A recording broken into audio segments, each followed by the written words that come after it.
This week on Hermitcraft. Yeah, nothing really happened over at Mumbo's base. Welcome to the Hermitcraft Recap, a show by fans for fans. My name is Pixel Riffs, our writer is LoyXP. Thank you so much for following us over to this new channel and continuing to support the recap. And with that out of the way, let's take a look at all the events and mishaps that occurred on the Hermitcraft server this week.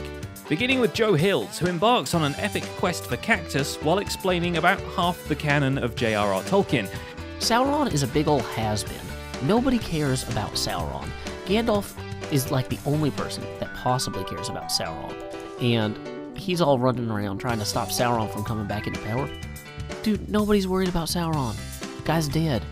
Eventually, his journey leads him to Rendog's base, about 50 blocks away from the giant tectoplasm volcano that he could have dropped the ring into.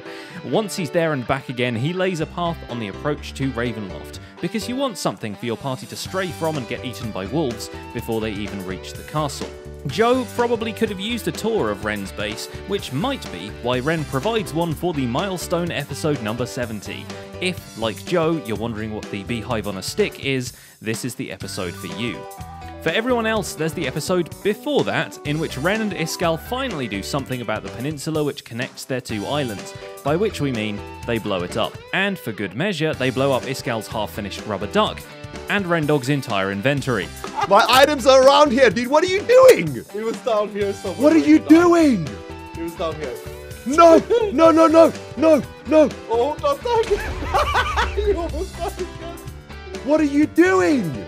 You know how when I died you said, I got you, bro, and then you didn't? Do you remember that? No, I don't remember that. It's a vague memory. Eventually, they actually get around to demolishing the terrain instead of each other, and there are plans for a bridge which fuses their two building styles together. While we're waiting on that, Iskall sinks his teeth into another project, a hollowed-out hill with a plastic Candyland inside, which will house colourful resource farms. His prototype cocoa bean hut looks more like a gingerbread house, but it's still a world of pure imagination. The less said about the fudge room, the better. Speaking of sinister pipes leading into sinister places, guess what the entrance to FalseSymmetry's black market and a blood waterfall have in common?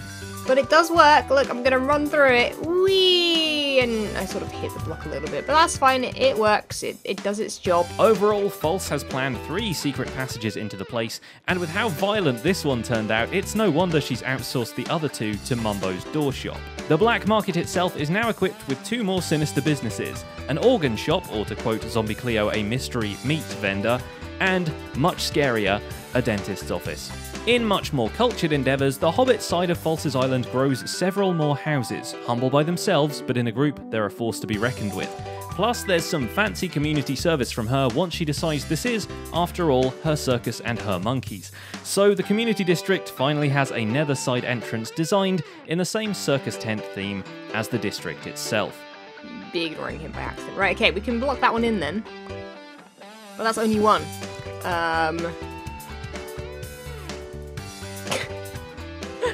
No. The Game Master himself, Zedaf, is majorly AFK for the time being, having departed to America, and is too busy messing up Tango Tech's kitchen to play our silly block game. Before all that though, Zed has left one short Hermitcraft episode for our enjoyment, in which he reacts to the giant diamond Xisuma left him as a reminder of their sheep bet, and promptly blows it up, along with the complimentary diamond ore X has left around the place. Everywhere, Xisuma, really, you need to not leave such messes around. Afterwards, Zed still pays up, but out of his own pocket, leaving the bling bling in the apple chest of Xuma's base to signify that he is, after all, fair, just very confusing. Xisuma, meanwhile, has to deal with prank consequences of his own, with the Vex heads 5K'ing all around his base. He pulls a bit of a drama queen about it, but he's a good sport after all.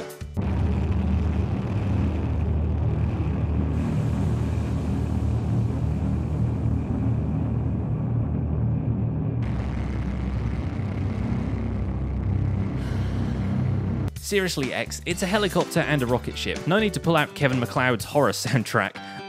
This is not a good place for a 5K club because I live here, excuse me. What is going on? The cheek, hang on a second, we've got to investigate.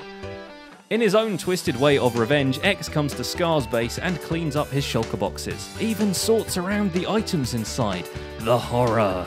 Good times with Scar in the meantime puts up the final walls of his main scar scraper, which, now that I think about it, hasn't scraped any scars yet, so the name is absolutely misleading, but whatever, it looks pretty, and that's all we ask of it.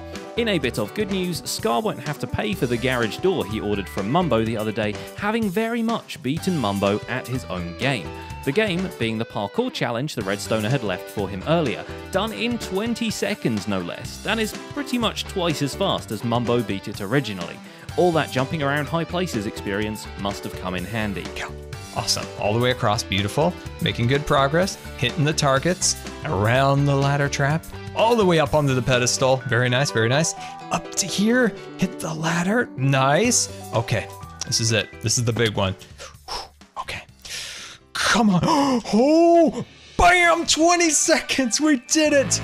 Oh my gosh.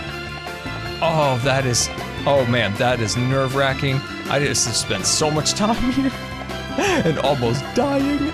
But it's not like Scar can't afford to pay the piper now that the ConVex has set up a shop in the community area, and one with no investment risk in it because they pretty much stole all their goods and even the shop spot. Oh yeah, we gotta throw a little Vex shades at somebody's way, especially maybe somebody that claimed a plot and never built anything on. 1, 2, 3, Vexify, there we go.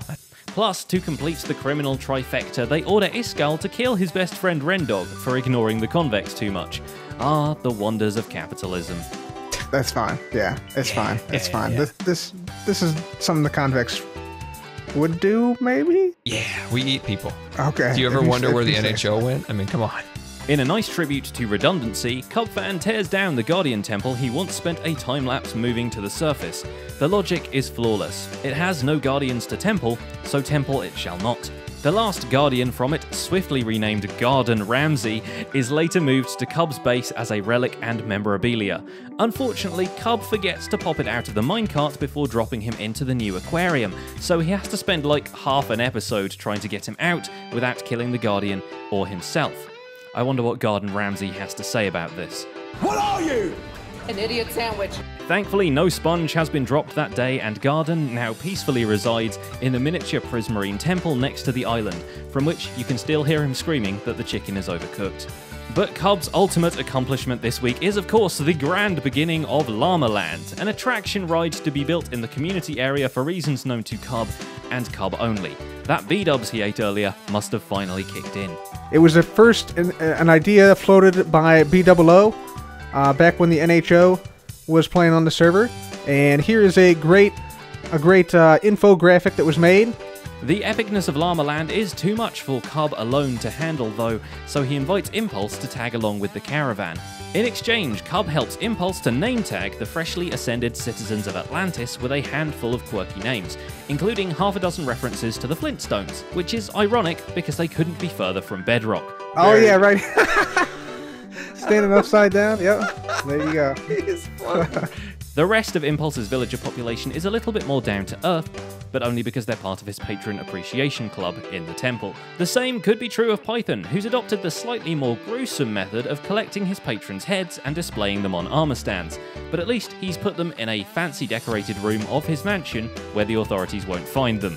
Now the thing is, because I've gone ahead and implemented all of these armor stands in the wall, it does mean we still have a lot of space in here, so we could still make this into a proper dining room, you know, kind of open kitchen type area. Stately Python Manor also gets itself a bedroom for the lord of the house, a fancy parquet floor, and some enormous paintings, which are Minecraft's way of saying there is no secret passage here, please ignore. Now all it needs is a giant cave below it and a butler named Alfred, and Wormman might have some competition.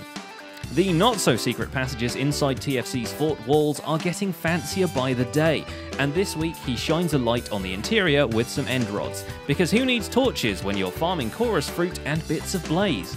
Combined with a walkway made of conveniently mob-proof oak slabs, TFC can now walk the perimeter of his base in style. And finally there's Wells Knight, continuing to work on his marketplace, which is planned out in the previous video and grows some buildings this week. It's quite refreshing to see a marketplace with no murder shop and dentist's offices, medieval theme and all. Needless to say, no matter how much he says he's not an artist, his sketching sure did pay off. Also, we learn how light works, so very sciencey. It's probably dark down here because there's no light coming through. And that's pretty much it for this week's recap. My name is PixelRiffs, our writer is LoyXP, but before we go, okay, let's talk about the elephant in the room.